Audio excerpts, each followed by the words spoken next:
हरे कृष्ण, राधे राधे। श्री शिवाय नमस्तुभ्यम। कार्तिक शुक्ल पक्ष में आने वाली त्रयोदशी और सोमवार के दिन पड़ने वाली त्रयोदशी को सोम प्रदोष के नाम से जाना जाता है। आइए आज हम सुनते हैं सोम त्रयोदशी व्रत की कथा। सूत जी बोले, हे ऋषिवरों, अब मैं तुम्हें सोम त्रयोदशी व्रत का महात्म्य वर्णन करता हूँ। इस व्रत के करने से शिव पार्वती जी प्रसन्न होते हैं।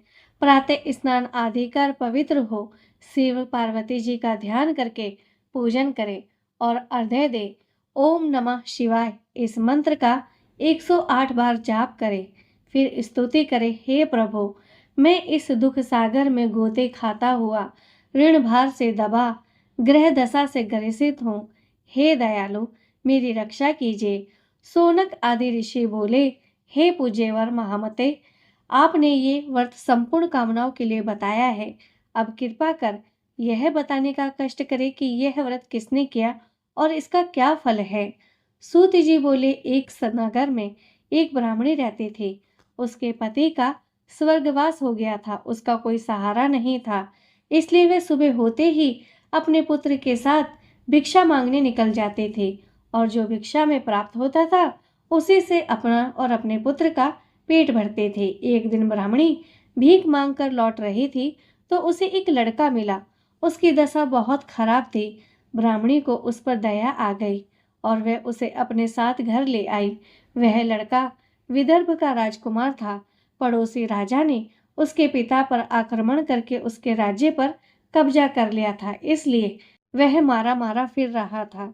ब्राह्मणी के आश्रम में वह ब्राह्मण कुमार की तरह पलने लगा। एक दिन ब्राह्मण कुमार और राजकुमार खेल रहे थे। उन्हें वहां गंधर्व कन्याओं ने देख लिया। वह राजकुमार पर मोहित हो गई।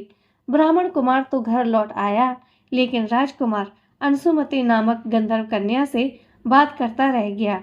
दूसरे दिन अंशुमति अपने माता पिता को राजकुमार से मिलाने के लिए ले आई। उनको राजकुमार पसंद आया।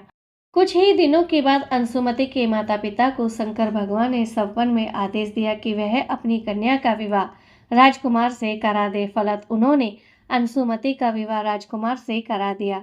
ब्राह्मणी को ऋषियों ने आज्ञा दे रखी थी कि वह सदा प्रदोष का व्रत करती रहे। उसके व्रत के प्रभाव और गंधर्व राज की सेनाओं की सहायता से राजकुमार ने विदर्भ से शत्रुओं को मार भगाया और अपने माता पिता के राज्य को पुण्य प्राप्त कर वहां आनंद पूर्वक रहने लगा। राजकुमार ने ब्राह्मण को अपना प्रधानमंत्री बना लिया। राजकुमार और ब्राह्मण कुमार के दिन जैसे ब्राह्मणी के प्रदोष व्रत की कृपा से